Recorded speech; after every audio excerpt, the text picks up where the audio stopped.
Hello everybody and welcome to my first version 1.0 Kerbal Space Program video, and I thought, why not try out some of the new parts that came with that update? And well, so I decided I wanted to build a drop pod. Like, you know, anybody who played Halo, there are these ODSTs, that orbital drop shock troopers or whatever they're called.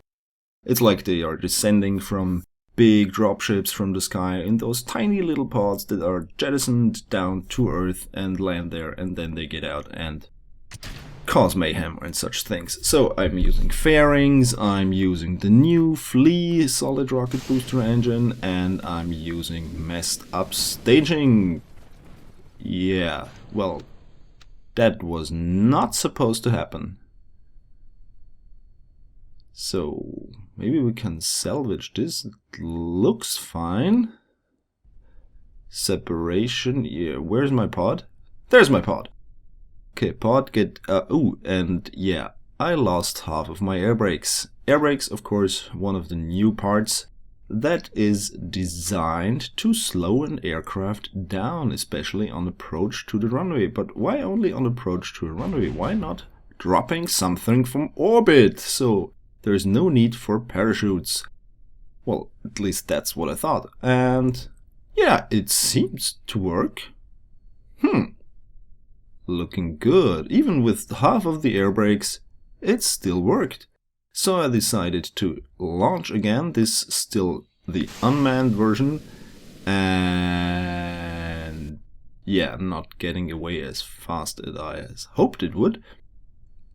Come on, get out of there. Get out of there. Yeah. No. Yes. Yes.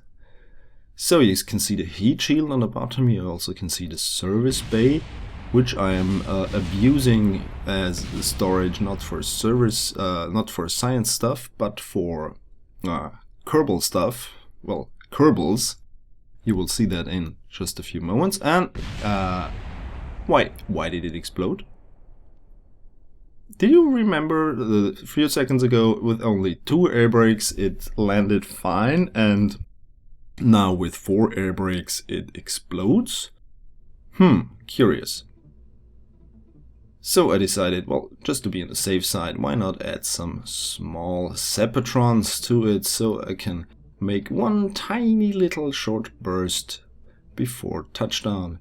And being the guy I am, I'm trying to hide those ugly little things inside a little bit so they don't stick out that much and maybe don't get burned in the re-entry. Yes, I'm going to try re-entry with this thing. My first re-entry, actually. I've never did it before in Kerbal Space Program 1.0. This is my first. So, and I also decided to make the staging a little bit better so it don't get hung up on the delivery system. Some action group management, setting the Sepatrons to a separate action group, so if the staging would fail, that they would still work. Because that sometimes happens, you know, you hit spacebar and nothing happens because the staging still thinks it's in an older stage. So we're trying to avoid that here. Why am I saying we? I'm not using the majestic we for some reason, I'm just saying we for no reason at all. Because it's just me. Pod away! Actually, those Sepatrons should point downwards when we're doing the real thing, you know, they should drop from orbit and not into orbit, but we're using this to get away from the rocket. And now we're getting down. Look at here.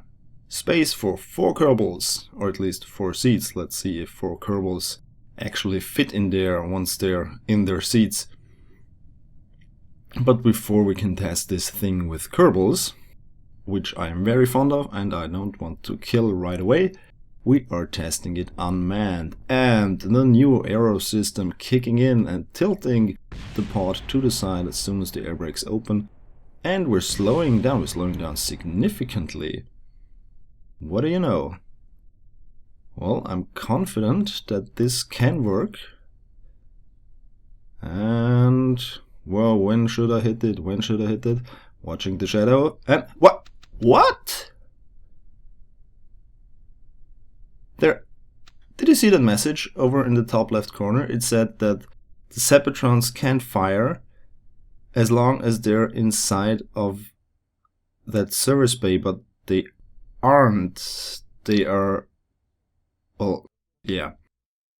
So I decided to put them really bang on the side, which looks not as good, but it works. I made some adjustments to the amount of fuel they have so they don't burn that long, so we only have one tiny short burst at the end to slow us down. And then it was time to try again. So, cue the countdown and go. Aero effects showing and on the ascent. Pod separation. And this is it. This is it. I think this is going to be a good one. There we go. Heading down. I think I'm going to open the brakes at around 1000 meters or something like that. That should be safe. Because I don't have Kerbal Engineer in this new install, so I have no idea what my real altitude is, because the altitude meter shows above sea level and not above ground level. So yeah, there's that. Heading down on the runway. 100, I think at about 70 we will hit, and...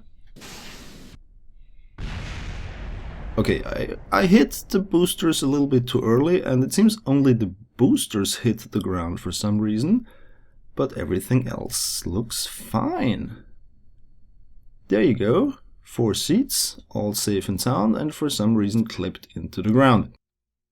So let's add some poor little test subject to that concoction, and who better to do this than badass ODST Valentina Kerman.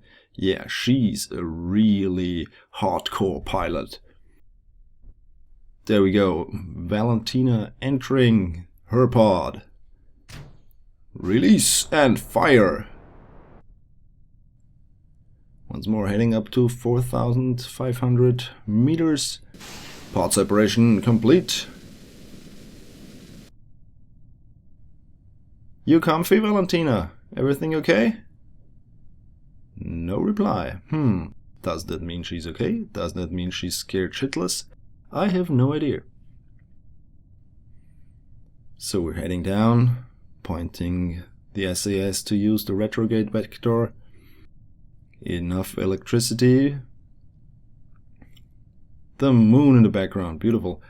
And we're heading down. This is going to be a big test of this design. Well, hey Val. How you doing with half your face sticking inside the rocket? Good?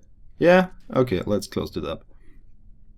So yeah, unfortunately you can't stack those service bays, and I don't have any smaller cargo bays except for the Mark II ones, so I'm sticking with this idea. Heading down, slowing down, 200 meters. Coming very close to the surface, and... boom!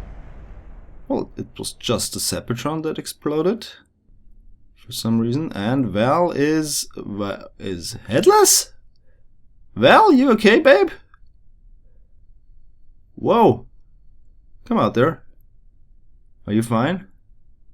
You're not moving. Val? Val? You're not moving. Are you okay, girl? Oh dear. She's in shock. Kerbal catatonic state confirmed. Oh, Val. We will try this again now. Be brave.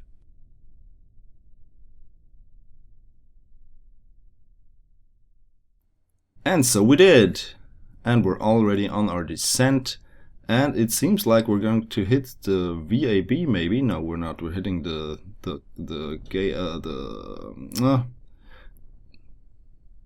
transport way from the VAB or whatever you want to call it. I know there's a special name for it, but it slipped my mind.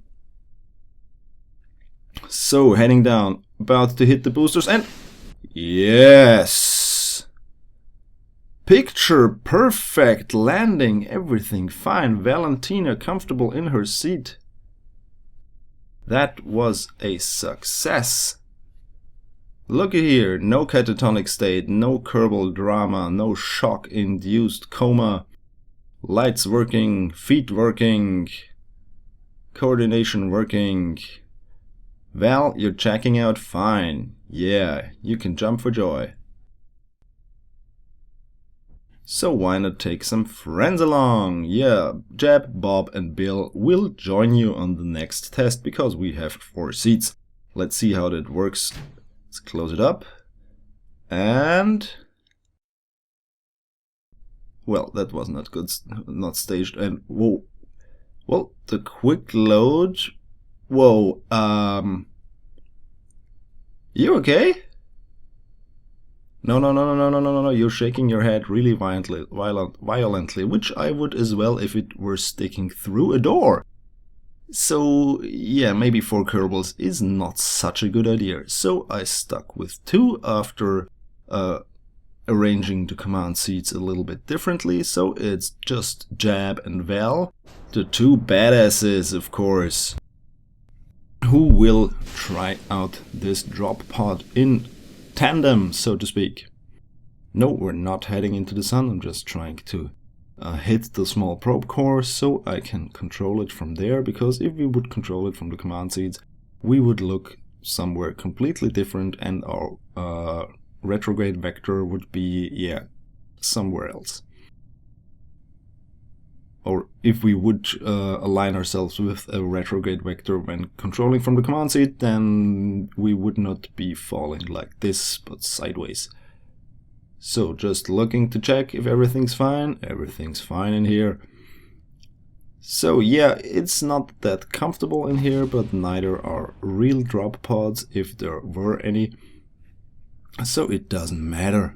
We just have a cheap and, well, small delivery system for Kerbals to a planet with atmosphere, or at least with atmosphere like Kerman. Heading down. I wonder how this would work on Lathe or Duna. First I would have to get there, which I have not yet, because I have just installed this a few hours ago, and, well, that was too much thrust.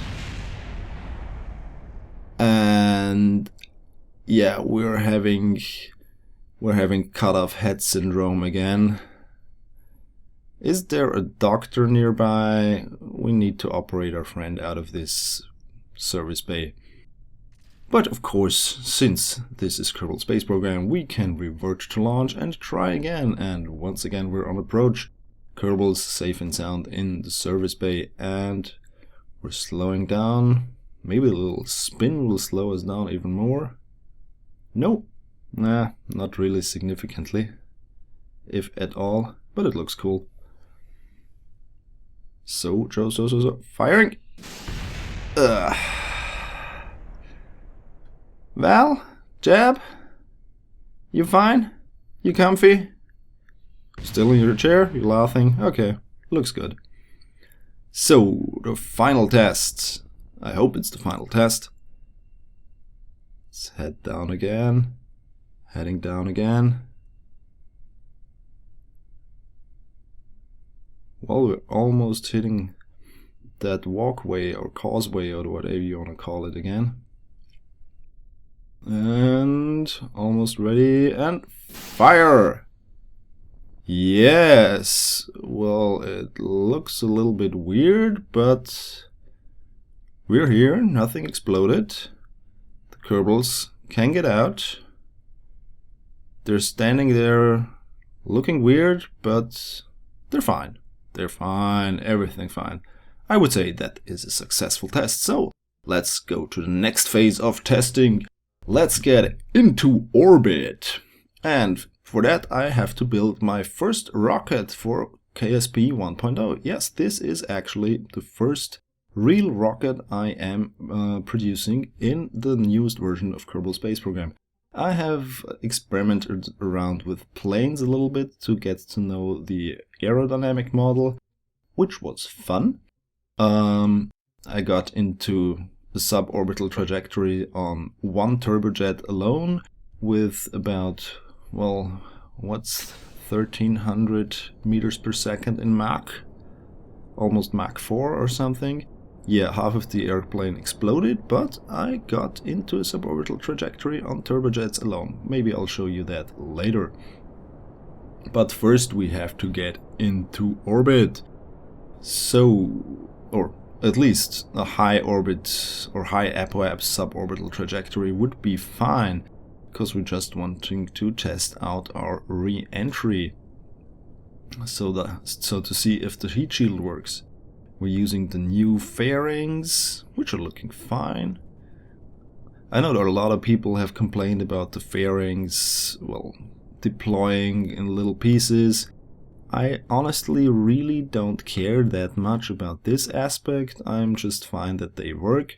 I'm fine that interstage fairings work. I'm not fine with the fact that if you're using an interstage fairing, or a cargo bay for that matter in KSP 1.0, if you are using a part in there with a booster or something, you can't fire the booster unless the fairing is either deployed or the cargo bay is open. So using cargo bays as kind of a tube, you know, where you just put a decoupler at the end and then you decouple that and you shoot out your payload right through that new hole that you made. It does not work. And I'm really, well, disappointed, honestly, because why wouldn't it work? Why wouldn't you be able to fire your rocket inside the cargo bay? So yeah, maybe the whole thing explodes and gets destroyed. Who cares? It's Kerbal space program. It's supposed to explode. So, we don't hope that this will explode. Well, I don't hope it explodes, because I want to perform a test of the atmospheric re-entry capabilities of this little drop pod. Heading down, heading down, heading down, heating up. Okay, things are really heating up now. This looks hot, and I don't mean in a sexual way. How is our ablator doing? Ablator. That sounds like something a redneck invented. Ablator. So we're doing fine.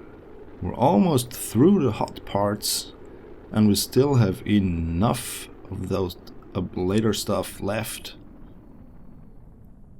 I really like those heat shields. I really like how they kind of change color when you enter into the atmosphere. And yeah, there was a slight flaw in my mission planning, because you see it's night. And when it's night, you don't have any shadow on the ground, so you can't guess really how far you're away from the surface. So this is really just guesswork. I'm just checking if something was damaged during re-entry, but it does not seem that way. Everything's still working and looking fine. If I were Val or Jeb, I would be scared to death. Or scared because of death in this case, but, well, they're both badasses, so they're used to this kind of thing, you know? They are very, very skilled and courageous pilots of Kerbal Space Program. And we're heading down, we're slowing down, we're at a few hundred meters now, and I have no idea how far the ground is away, because, yeah, the altimeter shows only above sea level. Which is fine when you're doing orbital things, but when you're trying to land, it's really not that good. There should be an option, you know, just click on it and it changes to radar level. But where's the ground now? Oh, yeah. Oh, whoa. There's the ground. And there are my pilots. Are they okay? Well, he's laughing. Jab's fine. He enjoyed it, apparently. Still here, still lighting his way around. Hey Val, how you doing? Yeah, just to have to skip through all the debris until I find her. Where's Val? There's Val, and I can control her. Yeah, Valentina Kerman, ODST. Badass extraordinaire. Now that's a tough girl. That's a tough girl. And that was a successful test. Because I had no idea to know where the surface was, so this was the best that could happen. Both are alive. I call this a grand success for my first creation in Kerbal Space Program. Thanks for watching. Goodbye.